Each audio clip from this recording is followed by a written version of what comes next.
Hi friends, நம்ம இன்றைக்கி ஒரு சூப்பரான ஒரு ஈவினிங் ஸ்நாக்ஸ் ஒன்று செய்ய போகிறோம். வாங்க எப்படி செய்யுதுன்னு பார்த்துடலாம். வீடியோக்குள்ளே போக முன்னாடி நம்ம சேனலில் ஃபஸ்ட் டைம் பார்த்திங்கன்னா சப்ஸ்கிரைப் பண்ணிவிடுங்க. பக்கத்தில் இருக்க பெல் ஐக்கனை கிளிக் பண்ணிவிடுங்க. அப்போ தான் நான் போடக்கூடிய வீடியோஸ்லாம் உடனே நோட்டிஃபிகேஷன் வரும். வாங்க வீடியோக்குள்ளே போகலாம். நான் ஒரு 150 கிராம் மைதா மாவு எடுத்திருக்கேன். அதை ஒரு பவுலில் சேர்த்துக்கலாம். இப்போ கொஞ்சம் பட்டர் ஒரு இதில் எடுத்திருக்கேன், அதை உருக்கி எடுத்துக்கலாம். இப்போ பட்டர் உருக்கிட்டு இந்த மாவுலேயே சேர்த்துக்கலாம்.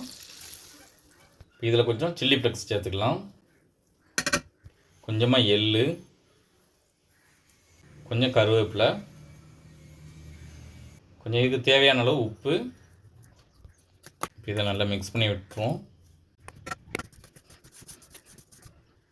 இப்போ நம்ம கொஞ்சமாக தண்ணி சேர்த்து பிணைஞ்சு எடுத்துக்கலாம்.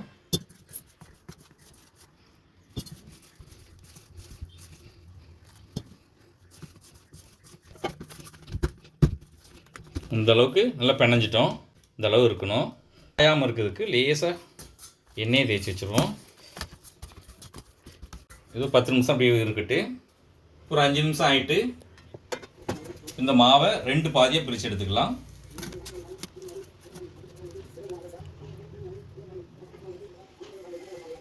இந்த மாவை நல்லா தேய்ச்சி எடுத்துக்கலாம். நல்லா மெல்லிசாக தேய்ச்சிக்கிடுங்க, அப்போ தான் நல்லா கிறிஸ்பியாக வரும். இந்த அளவுக்கு தேய்ச்சிட்டோம். இதில் கொஞ்சம் எண்ணெய் சேர்த்துப்போம். நல்லா தேய்ச்சி விட்டுருங்க. அப்படி மேலேயே அது கூடவே கொஞ்சமாக மைதா மாவு போட்டுக்கலாம். மைதா மாவையும் இதே மாதிரி இப்படி தேய்ச்சி விட்டுக்கிட்டுங்க. இதை இப்படி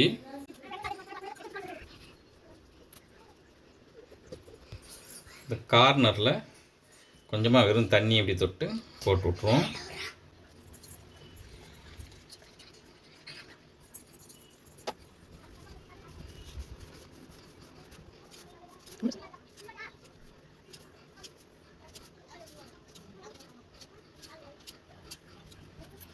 ஒவ்வொரு உருண்டையாக எடுத்து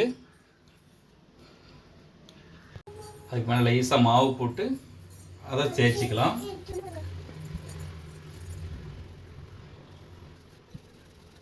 இப்படி தேய்ச்சாச்சு. இந்த அளவுக்கு இது மேலே லேசாக எண்ணெய் போட்டுக்கலாம்.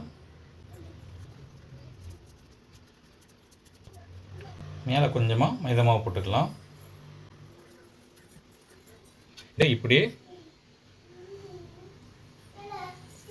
இப்படி மடிச்சிடலாம். அதை அப்படியே இந்த பக்கமும் இப்படி மடிச்சிடுவோம்.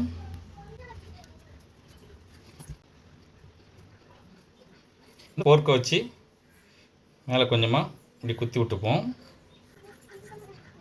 இந்த பக்கமும் அதே மாதிரி போர்க்கை வச்சு இப்படி குத்தி விட்டுக்கலாம். பாருங்கள், இதே மாதிரி நம்ம எல்லாத்தையும் செஞ்சிடலாம். எல்லாத்தையும் இந்த மாதிரி தேய்ச்சாச்சு. இப்போ நம்ம பொரிக்க ஆரம்பிச்சிடலாம். இப்போ கடாயில் எண்ணெய் சேர்த்துருக்கேன். எண்ணெய் நல்லா சூடாகிட்டு இப்போ அடுப்பை மீடியம் ஃப்ளேமில் வச்சுக்கிடுங்க. எடுத்து இந்த மாதிரி ஒன்று ஒன்றா போட்டு பொரிச்சிக்கலாம். கடாயோடைய அகலத்தை பொறுத்து அதை கனெக்ட் பண்ணி பார்த்து போட்டுக்கிடுங்க. குறைவான தீயில வச்சு நல்லா கிறிஸ்பியாக பொரிச்சு எடுத்துக்கிடுங்க. ஹை ஃப்ளேமில் வச்சுட்டா மேலே டக்குன்னு கரைஞ்சிரும், நல்லா இருக்காது. ஒரு பக்கம் கொஞ்சம் வெந்துட்டு நம்ம அப்படி மெதுவாக பரட்டி போட்டுக்கலாம். 2 பக்கம் நல்லா வெந்துட்டு நம்ம இதை எடுத்துருவோம். இப்போ எடுத்துடலாம்.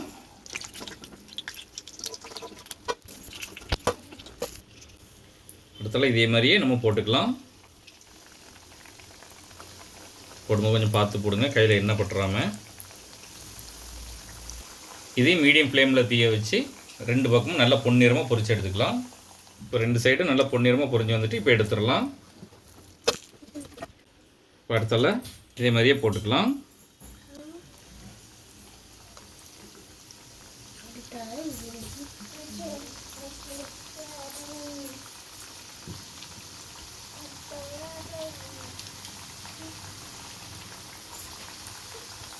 இதே போல் எல்லாத்தையும் பொரித்து எடுத்துக்கலாம். இப்போ நம்மளுடைய ஸ்நாக்ஸ் ரெடி ஆகிட்டு. இது ரொம்பவே நல்லா மொறுமொறுப்பாக நல்லா ரொம்ப டேஸ்ட்டாக இருக்கும். நீங்களும் ஒரு ட்ரிப் வீட்டில் ட்ரை பண்ணி பாருங்கள். எப்படி இருந்துச்சுன்னு கமெண்ட்டில் சொல்லுங்கள். இந்த வீடியோ பிடிச்சிருந்தால் லைக் பண்ணுங்கள், உங்கள் ஃப்ரெண்ட்ஸ் அண்ட் ஃபேமிலிக்கும் ஷேர் பண்ணுங்கள். இதை போல் நிறைய வீடியோஸ் பார்க்குறதுக்கு மறக்காமல் நம்ம சேனலுக்கு சப்ஸ்கிரைப் பண்ணிவிடுங்க. நம்ம சேனலில் நிறைய ஸ்நாக்ஸ் ரெசிபி போட்டிருக்கோம். அதோட எடிங் டிஸ்கிரிப்ஷனில் கொடுக்கும், மறக்காமல் செக் பண்ணி பாருங்கள்.